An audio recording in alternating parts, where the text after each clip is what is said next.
கோயில் வச்சாலும் நம்ம ஜனங்க வரமாட்டாங்க. ஆனால் கண்டுபிடிச்சி வர சொல்லிட்டாரு. இந்த பக்கம் இருந்தாரு, எதுக்கே தெரியல. அது நான் சொன்னேன், சிவசக்தி தேட்டர் பழைய ஞாபகம், சிவசக்தி தேட்டர் அப்படின்னு சொன்னா ஓகே, அது மட்டும் எனக்கு ஞாபகம் வருது. அது பின்னாடி வந்துட்டேன். கட்ட நல்ல பேசலாம். ஊழியக்காரரை அருமையான பாஸ்டர் ஐசக் அவர்கள் அறிமுகப்படுத்துவாங்க. அதுக்கப்புறம் தேவசேரிக்காக பாஸ்டர் மூத்த ஊதகர் ராபர்ட் ராஜன் அவர் ஜோம் பண்ண மாதிரி நான் நேரடியாக ஏற்க கொடுத்துறேன். ஏன்னா சீக்கிரமாக நம்ம ஊழியர் கருத்து சொல்லுறது கருத்து நல்லது. உபவாசம் போடுவார். அவை சரீரத்தை சற்று பலவீனம் இருக்கு, அதுக்காக ஜெபித்துக் கொள்ளுங்கள். அவர்கள் எங்களுக்காக ஜெபித்திருக்கிறாங்க, அந்த கர்த்தரை துதிக்க குடும்பத்துக்காக ஜெபித்திருக்காங்க. இப்படிப்பட்ட போதங்கள் எங்களுக்கு கர்த்தர் கொடுத்ததுக்காக அந்த கர்த்தரை மகிமைப்படுத்துகிறேன். ஆமே சொல்றாங்க, உயரத்துக்கு ஏற்றமைகளை செய்வேன். நாமே கர்த்தரை துதிக்கிறேன். இந்த நாளிலையும் கூட உங்களோடு வரவேற்கிறேன். ஒரு சின்ன ஒரு வசனத்தையும் அவர் எல்லாம் விரும்ப மாட்டாரு. ஏதோ வரவேற்கிறதா தலைவர் சொல்லியிருந்தாங்க, ஏதாவது ஆயிடுது ஒரு அன்பை நிமித்த செய்யணும். எல்லா துதிகளுமையும் அவருக்கு தான் வரவேற்படியாக சின்ன ஒரு சால்வையும் ஒரு வசனம் எழுதி கொடுக்கணும்.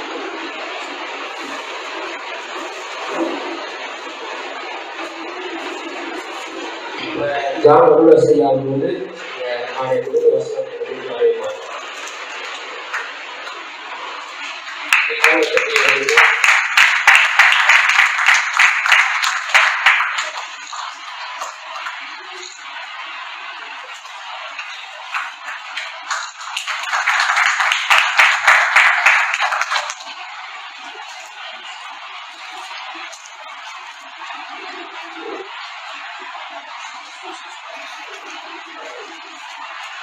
அடுத்ததாக காஸ்பல் சுவிசேஷத்தின் அவருடைய ஃபெலோஷிப் நடத்தி கொண்டிருக்கிறாங்க பாஸ்டர் இளைஞர் மேலர். அவர்களும் மத்தியிலே நன்மை நேசிக்கிற ஊழியர். நீங்கள் வாங்கையா நம்ம செய்யலாம் சொல்லி அன்போடு கொண்டு போவார். எந்த போனாலும் விட மாட்டார். நீங்கள் வாங்க, நீங்கள் வாங்க தொழில் பண்ணிட்டே இருப்பார். ஒரு அன்பின் நிமித்தமாக செய்து அவங்களுடைய மத்தியிலே வந்திருப்பது ரொம்ப சந்தோஷம். அவங்க தங்களை கட்டி வரவேற்போம். அவருடைய ஐயா போடுவோம். தலைவருக்கு போது நம்ம நாளா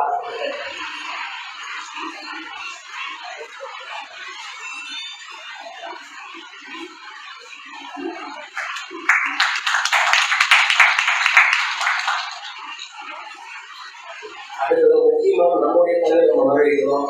அப்புறம் அது பெரிய பிரச்சனை ஆகிடும். அது அவருக்கு நான் சொல்லுறேன். அவங்க தலைவர்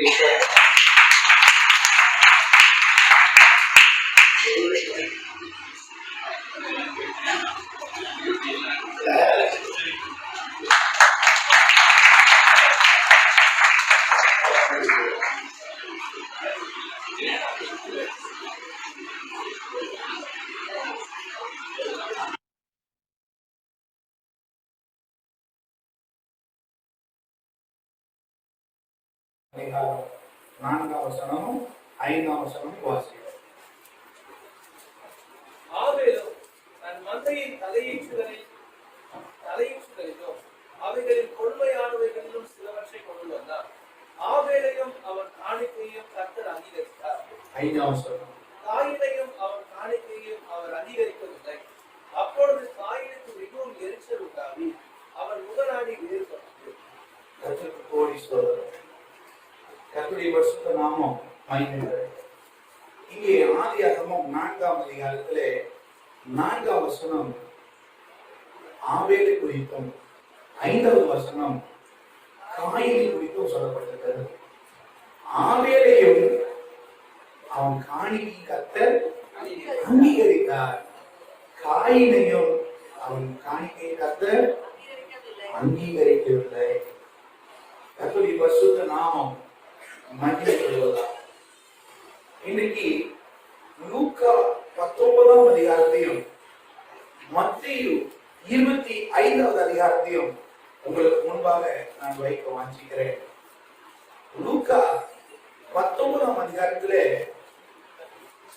ஒவ்வொருத்தருக்கும் ஆண்டவர் ஒரு ராத்தரை கொடுக்கிறார். எல்லாருக்குமே சமமா கொடுக்கிறார். ஆனா மத்தேயு சுவிசேஷம் 25ஆம் அதிகாரத்துல ஒருத்தருக்கு 5 தாலந்து, ஒருத்தருக்கு 3 தாலந்து, 2 தாலந்து சொல்லி வித்தியாசமா கொடுக்கிறார். ஆக இது ரெண்டுமே வேற வேற. அப்ப இது ரெண்டுமே என்ன இல்லை, ஒண்ணு இல்லை. இது வேற, அது வேற. லூக்கா 19 அதிகாரத்துல சொல்லப்பட்ட நாட்கள் நம்முடைய ஜீவியத்தை குறித்து, நமக்கு கொடுக்கப்பட்ட ஊழிய ஜீவியத்தை, நமக்கு கொடுக்கப்பட்ட வாழ்நாட்களை குறிக்கிறது, நாம வாழ்ற வாழ்க்கை தரத்தை குறிக்கிறது. மத்திய சுவிசேஷம் 25 அதிகாரத்துல ஆவியின் வரங்களை குறிக்கிறது, நமக்கு கொடுக்கப்பட்ட ஊழியத்தை குறிக்கிறது. கர்த்தர் நல்லவராக இருக்கிறார். ஆமென். ஊழியக்காரத்தை எல்லாருக்குமே கர்த்தர் சாட்சியுள்ள வாழ்க்கை வாழ்வதற்கு கிருபை தந்திருக்கிறார். ஆனா வரங்களை பார்க்கும்போது சிலருக்கு கொஞ்சம், சிலருக்கு அதிகம், இப்படி ஒவ்வொருடைய திறமைக்கு தக்கதாக ஆண்டவர் கொடுத்ததாக அங்கே வாசிக்கிறோம். கர்த்தர் நல்லவர். இப்போ இங்கே ஆதியாகமம் 4:4 பார்க்கிறோம். ஆபேலையும் அவன் காணிக்கையை கர்த்தர் அங்கீகரித்தார். காயினையும் அவன் காணிக்கையையும் கர்த்தர் அங்கீகரித்தார். அப்போ கர்த்தர் ரெண்டுத்தையும் அங்கீகரிக்கணும். ஒண்ணு ஊழியக்காரனுடைய ஜீவியம், ரெண்டாவது அவனுடைய ஊழியம். கர்த்தர் நல்லவர். ஜீவியத்தை அங்கீகரிக்கணும், ரெண்டாவது ஊழியத்தை என்ன செய்யணும். இங்க ஆவேலுக்கு கர்த்தர் அப்படித்தான் செஞ்சார். ஆவேலுடைய ஜீவியத்தை அங்கீகரிச்சாரு, ஆவேலுடைய காணிக்கை ஊழியத்தை என்ன செஞ்சாரு, அங்கீகரிச்சார். கர்த்தருடைய பரிசுத்த நாமத்துக்கு மகிமை உண்டாவதாக. ஏன் கர்த்தர் காயினோட காணிக்கைய காயினையும் வெறுத்தாரு, காயினுடைய காணிக்கையும் வெறுத்தாரு? ஏன்? அவனுக்குள்ள ஆண்டவருக்கு சிறந்ததை கொடுக்க வேண்டும் என்ற எண்ணம் இல்லை. ஏதோ ஒண்ணு கொடுக்கலாம். இன்னைக்கு கூட நிறைய பேர் காணிக்கை கொடுப்பாங்க, அவனுக்கு இஷ்டமானது கொடுப்பாங்க. அவனுக்குள்ள கர்த்தருக்கு சிறந்ததை தர வேண்டும். எது கொடுத்தாலும், எதை செஞ்சாலும், ஜீவித்திலும் சரி, ஊழியத்திலும் சரி, கர்த்தருக்கு சிறந்ததை தரணும். ஆமென். இங்கே ஆபேல் பார்க்கிறோம், அவன் கர்த்தருக்கு சிறந்ததை கொடுத்தான். அவன் ஜீவியத்திலும் ஒரு சிறந்த ஜீவியம், காணிக்கையிலே ஒரு சிறந்த காணிக்கை. ஆகவே கர்த்தர் என்ன செஞ்சார், அவனை அங்கீகரித்தார். ஆனா இந்த காயினுக்கு அவனுடைய வாழ்க்கையே சரி கிடையாது, அவனுடைய ஊழியமும் காணிக்கையும் சரி கிடையாது. அவன் வாழ்க்கையில பாத்தீங்கன்னா பொறாமை, எரிச்சல், கம்பரிசம். அவனோட இவன் மட்டும் நல்லா இருக்கான், இவன் மட்டும் நல்லா இருக்கான். இப்படி அவனுடைய வாழ்க்கையில எல்லாமே எப்படி இருக்கு, ஒரு ஜீவியம் தாறுமாறான ஒரு ஜீவியத்தை அவன் செய்கிறவனா இருக்கான். கர்த்தர் நல்லவராக இருக்கிறான். இன்னைக்கு நம்ம வீட்டுக்கு விருந்தாடி வராங்கன்னு வச்சுக்காங்க, கர்த்தருக்கு ஸ்தோத்திரம். நம்ம சாக்கடையில அடப்பு எடுத்துட்டு இருக்கோம், அப்படியே அடப்பு எடுத்து கையோடய வாங்க ஒரு கிளாஸ் தண்ணி எடுத்து குடிக்கணும்னா என்ன சொல்லுவோம் அப்படின்னு. அந்த மாதிரி நம்ம ஜீவியம் சரியில்லாம கர்த்தருக்கு எது கொடுத்தாலும் அது ஒரு அனுபவம். ஆமென். ஏன்னா காய் நல்லதான் காணிக்க கொடுத்தா, ஆனா அவன் ஜீவியம் சரியில்லை, அதனால கர்த்தர் அதை எதையுமே அங்கீகரிக்க. ஆமென். அல்லேலூயா. வரங்களை விட ஜீவியம் ரொம்ப. ஆமென். இயேசு கிறிஸ்துவோட வாழ்க்கையில 30 வருஷம் அவர் வாழ்ந்து காட்டினார்.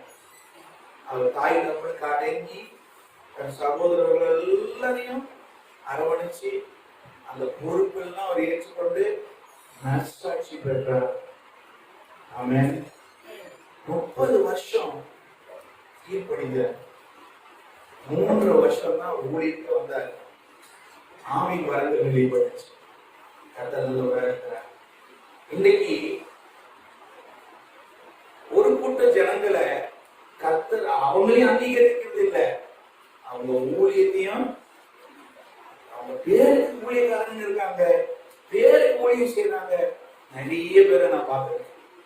அவங்க எதுக்குதான் ஊழியம் செய்யறாங்க, எதுக்குதான் சபை நடத்துறாங்க தெரியவே தெரியாது. கர்த்தர் அதை என்ன செய்யறது இல்லை, அங்கீகரிக்கிறது இல்லை. காயினை போல கர்த்தர் என்ன செய்றாரு? சிலர் சிலர் ஊழியக்காரர்களே அங்கீகரிக்கிறது, அவங்க ஊழியத்தையும் அங்கீகரிக்கிறது. இரண்டாவது காரியம் பார்க்கிறோம், மத்தேயு 7ஆம் அதிகாரத்துல 22, 23 வாசனம்.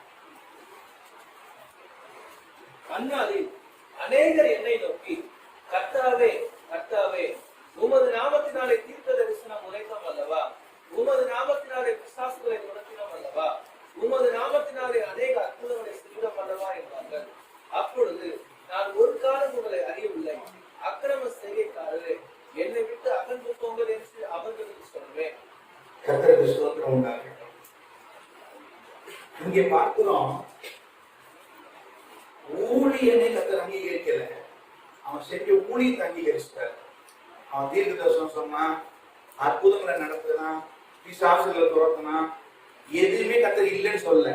ஆமா, ஆனா கடைசியில இதெல்லாம் நான் செஞ்சேன், நான் ஒண்ணு யாருமே எனக்கு தெரியாது அப்படின்னா, அவன் செஞ்ச ஊழியத்தை அவர் அங்கீகரிச்சார். ஆனா ஊழியனை அங்கீகரிக்கிறது. கர்த்தருக்கு ஸ்தோத்திரம். சிலர் நீங்க கேட்டு நம்மளுடைய வாழ்க்கையில நிறைய பேர் பார்க்கிறோம், சிலர் வரங்கள் எல்லாம் செயல்படும். ஆனா அவங்களுடைய பர்சனல் லைஃப் கிட்ட போய் பார்த்தா நம்ம நிறைய பேருக்கு தெரிஞ்சிருக்கோம், எப்படி ஆண்டவர் யார் மூலமாவது அவர் ஊழியத்தை செய்வார். ஆமென். ஆனா கடைசியில பார்க்கும்போது தான் தெரியும், அவங்களுக்கு கர்த்தர் அங்கீகரிக்க மாட்டார். அவங்கள பார்த்து சொல்லுவார், நீங்க யாருன்னு எனக்கு தெரியாது. ஆமென் ஆமென். ஆகவே வரங்கள் எல்லாம் வச்சு ஒரு ஊழியக்காரர் பரலோகத்துக்கு போயிடுவார்னு சொல்ல முடியாது. ஒரு ஊழியரை கர்த்தர் அங்கீகரிச்சாருன்னு சொல்ல முடியும். ஆமென். சத்தமா ஆமென். இங்க பாருங்க, எல்லா வரங்களும் செயல்பட்டு இருக்கு, ஆனா கர்த்தர் ஊழியக்காரனை அங்கீகரிக்கவே ரொம்ப ரொம்ப ரொம்ப எச்சரிக்கையா இருக்கும். வரங்கள் செயல்பட்டு நிறைய ஊழியக்காரனை நான் பார்த்திருக்கேன், அவங்க மூலமா நிறைய வரங்கள் செயல்பட்டு பார்த்திருக்கேன். ஆனா அவங்கள பார்த்து நான் சொல்லியிருக்கேன், தாழ்மையோடு எச்சரிக்கை கொடுத்துருக்கேன். வரங்கள் செயல்படுறதுனால எல்லாமே கரெக்டா நடக்குதுன்னு நினைச்சிடாதீங்க. நீங்க ரூட் மாற சான்ஸ் இருக்கு, ஜாக்கிரதை. ஆமென். சத்தமா ஆமென். எது நமக்கு யாருக்கு ரொம்ப தண்டனை இருக்கு இல்லையோ, பிரசங்கிக்கிற நமக்கு தான் நிறைய தண்டனை. அதனால்தான் வர வர ஒவ்வொரு எனக்கு நாளாக ஆண்டவரை நெருங்க பிரசங்கம் மேல ஏற எனக்கு பயம். எனக்கு திருப்பி திருப்பி எந்த வசனத்தை படிச்சாலும் திருப்பி படிச்சு என்ன இது என்னதான் சொல்லுது தெரியாம நம்ம தப்பா சொல்லிடக்கூடாது. சொல்றோம், ஏன்னா அதிக ஆக்கினை அடைவோம் என்று அறிந்து போதகராகாது இருங்க. சில மதியமான காரியத்தை என்னோட சின்ன வயசுல நான் பிரசங்கிச்சிருந்தது எனக்கு ஞாபகம் இருக்கு. அதெல்லாம் வசனத்துல இல்லாததை நான் சொல்லியிருக்கேன். அதை நினைக்கும் போது ஆண்டவரை நம்ம அடிச்சுக்கிறேன், எவ்வளவு பெரிய சொல்லிட்டேன். ஏன்னா பைபிள்ல போகும்போதுதான் அதுக்குள்ள போய் இன்னும் ஆவியானுடைய துணை கொண்டு நம்ம படிக்கும் போதுதான் என்ன சொல்லிட்டு இருந்ததை நம்ம புரிஞ்சுக்க முடியும். பைபிள் கலைக்கு போய்க்காரலாம் பைபிள் புரிஞ்சுக்க முடியாது. பரிசுத்த ஆவியானவர் மட்டும்தான் அந்த வேத வசன சத்தியத்தை புரிஞ்சு கொள்ள முடியும். ஆமென். ஆகவே வரங்களை ஆண்டவர் அங்கீகரிச்சார், ஊழியக்காரன் அங்கீகரிச்சார். இன்னைக்கு ஒரு கூட்டம் அப்படிதான் சுத்துது, வரத்தை தேடி வர இருக்கிற ஊழியக்காரன் முன்னாடியே போகுது. இங்க பாக்குறோம் ஊழியக்காரனை அங்கீகரிக்கல. ரெண்டாவது பாக்குறோம் 1 Corinthians 3ஆம் அதிகாரம் 11ஆம் வசனம்.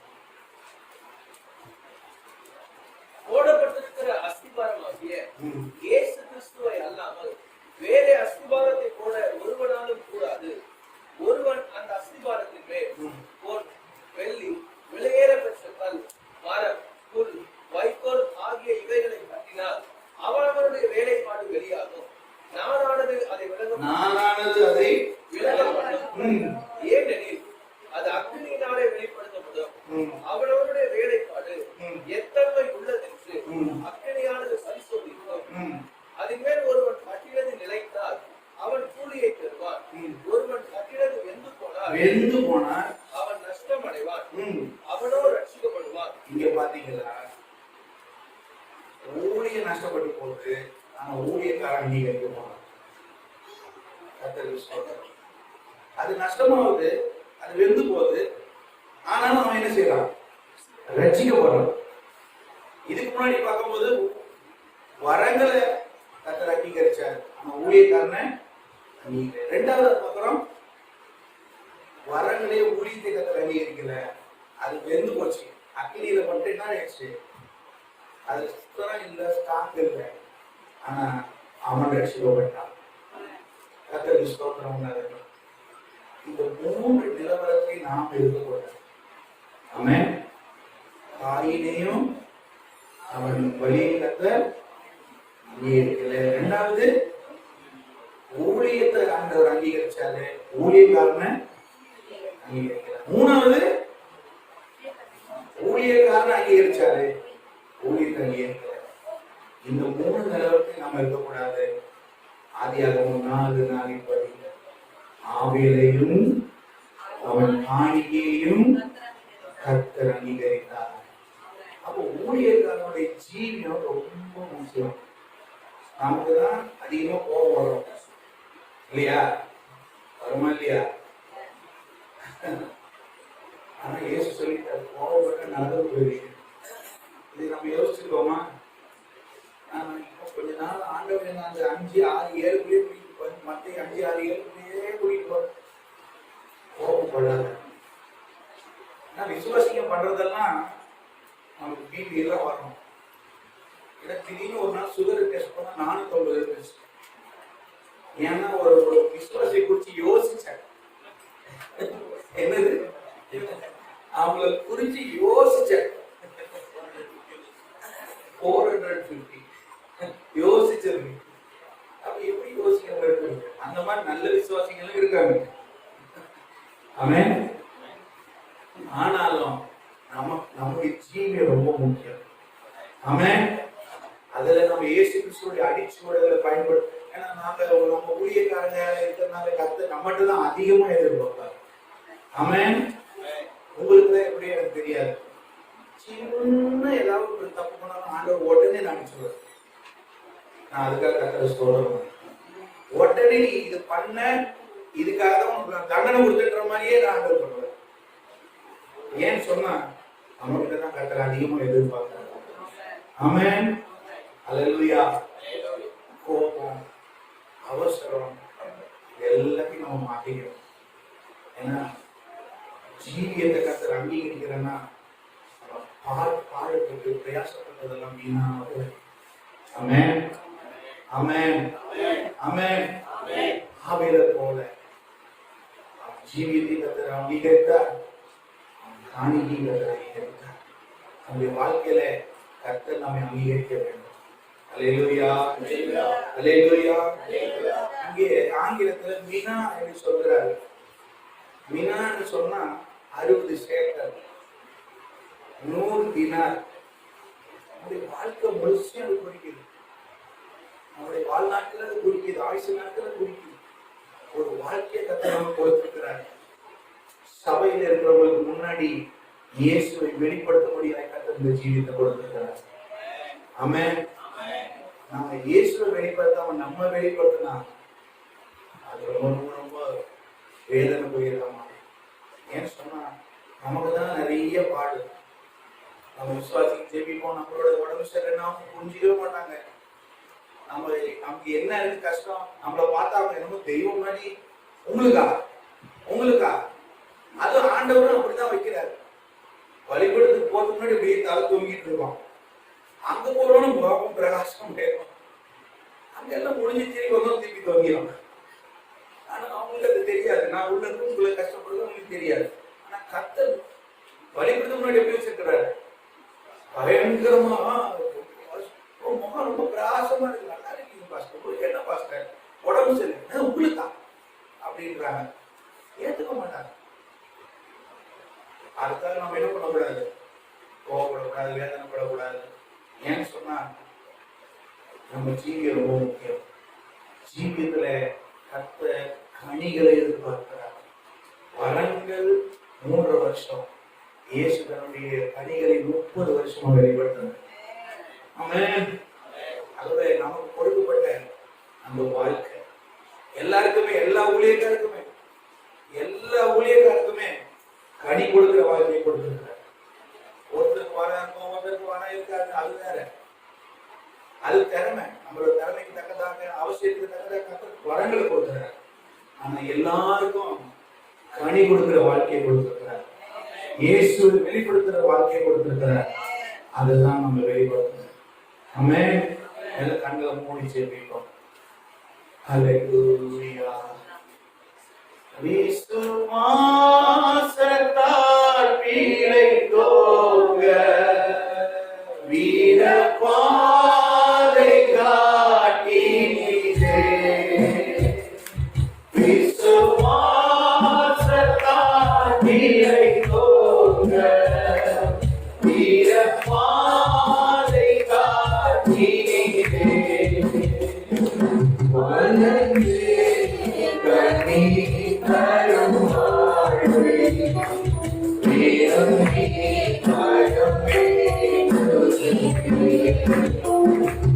மரமே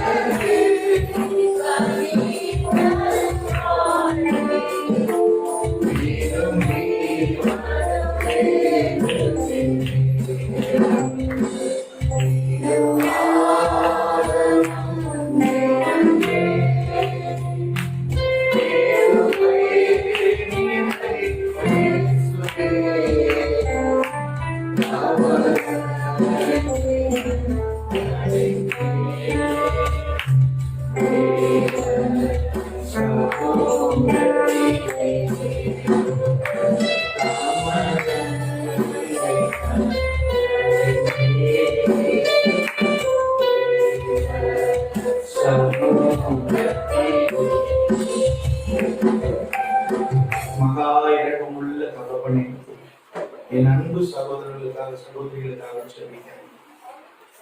அருணை போல் அழைக்கப்படாவிட்டார் இந்த கனமான உரித்த ஒருவராலும் செய்ய முடியாது. ஆண்டவரே, நீ இந்த பிள்ளைகளை அழைத்திருக்கிறீர். உடைய தாசர்களை நீ அழைத்திருக்கிறீர்கள். நீ ஒவ்வொருவருக்காக, உங்க குடும்பங்களுக்காக, சபைகளுக்காக, விசுவாசிகளுக்காக, ஊழியர்களுக்காக ஜெபிக்கிறேன். ஆண்டவரை வழி திறக்கட்டும். ஆண்டவர் தேவனை ஸ்தோத்திரம் பண்ணுவோம். எல்லா சொல்லுவோம். என் ஆத்துமாவே கர்த்தரை ஸ்தோத்திரி, என் முழு உலகமே பரிசுத்த நாமத்தை ஸ்தோத்திரி. என் ஆத்துமாவே கர்த்தரை ஸ்தோத்திரி, அவர் செய்த சகல உபகாரங்களை மறவாதே. ஆமென். நம்முடைய கர்த்தராகிய இயேசு கிறிஸ்துவின் கிருபையும் பிதாவாகிய தேவனுடைய அன்பும் பரிசுத்தருடைய அன்பின் மைக்கும் சிநேகமும் சமாதானமும் இன்றைக்கும் சதா சர்வகாலம் தங்கியிருப்பதாக. அல்லேலூயா, அல்லேலூயா, அல்லேலூயா. இயேசு கிறிஸ்து மாறாதவரே, மாறாதவரே, மாறாதவரே. ஆமென். இயேசு கிறிஸ்து மாறாதவரே, நீதியவா. அல்லேலூயா, அல்லேலூயா.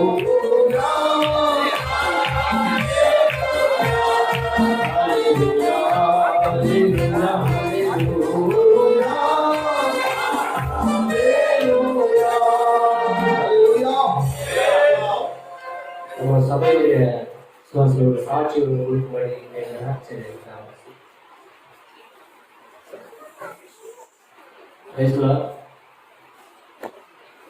நான் ஒரு சின்ன சாட்சி சொல்றோம்.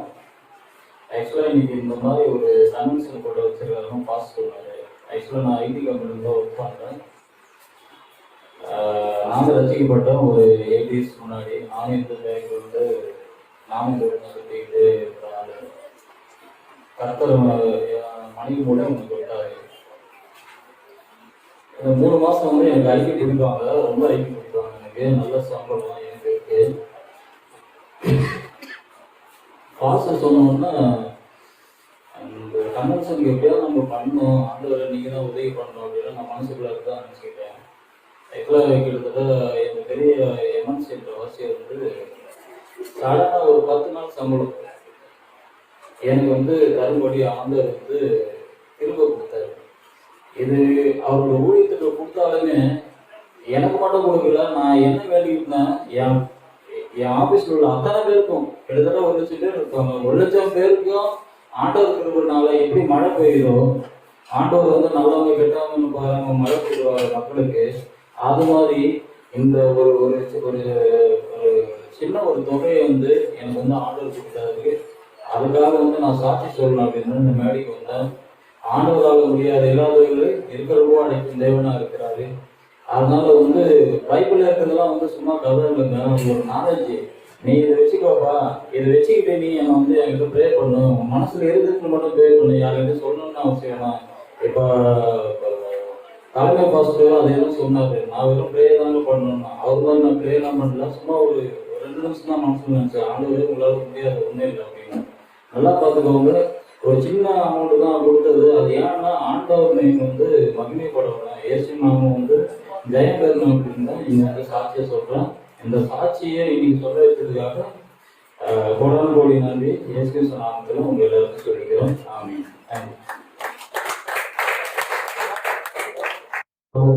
அன்போடு வாழ்த்து வரவேற்கிறேன். இவ்வளவு நாள் நீங்க பொறுமையாக கேட்டுக் கொண்டிருந்தீங்க. செய்தி கொடுத்த தாசனுக்காக கர்த்தரை துதிக்க நன்றி செலுத்துகிறேன். பாஸ்டர் ஐயா முருகதாஸ் ஐயாவுக்காகவும் கர்த்தரை துதிக்கிறேன். வெட்னாயம் டீமுக்கும் நான் இயேசுவின் நாமத்தினாலே நன்றி செலுத்துகிறேன். ராஜன் பாஸ்டர்களுக்கு முன்னேற்ற வந்து பார்த்து போயிட்டாங்க. கீபோர்டு வந்து நானே கொண்டு வரேன். நான் சொன்னேன், வேணாயா நீங்கள் அவ்வளோ தூரத்துலேருந்து கீபோர்ட் பைக்கில் கொண்டு வந்து உங்களுக்கு சிரமம் அப்படி சொன்ன, இருந்தாலும் அவங்க கொண்டு வந்துட்டாங்க. Thank you pastor. வாசிக்கிறதுக்கு இன்பா மற்றும் கண்ணன் பெற்றது எங்கள் டீம் வந்தாங்க. எல்லாவற்றுக்காக நன்றி சொல்லி சாப்பிட்டு ஒரு சின்ன ஜெபமாக நீங்கள் ஆலயத்திலே ஆத்துமாக்களுக்காக இன்னும் கர்த்தர் ஏதாவது செய்வார்கள், இன்னும் என்ன செய்யலாம் பண்ணலாம். ஒரு ஆண்டதுக்காக ஒரு வாஞ்சை எங்களுக்காக, அது என் தகப்பனுக்காகவும் தாயும் பலவீனமானவங்க தான். என் சகோதரி இவங்க தான், வேற யாரும் இல்லை. சமையலுக்கும் வேலைக்கு போறாங்க, அவங்களுக்கு உதவி பண்ண முடியாது. இவங்கெல்லாம் எங்கள் சகோதரி தாயுடைய மாமா அவங்க இவங்கெல்லாம் சேர்ந்துதான் எல்லாம் முடிந்து செய்திருக்கிறோம். அவங்க ஏதாவது வாய்ப்பு கொடுக்க ஏதாவது குறைகள் இருந்தால் தயவா மன்னிக்கும்படி அன்போடு கேட்டுக்கொள்கிறேன். ஆமே. இதற்காக ஜெபிக்கும்படி அன்போடு வேண்டுகிறேன். இயேசுவின் நாமத்தில்.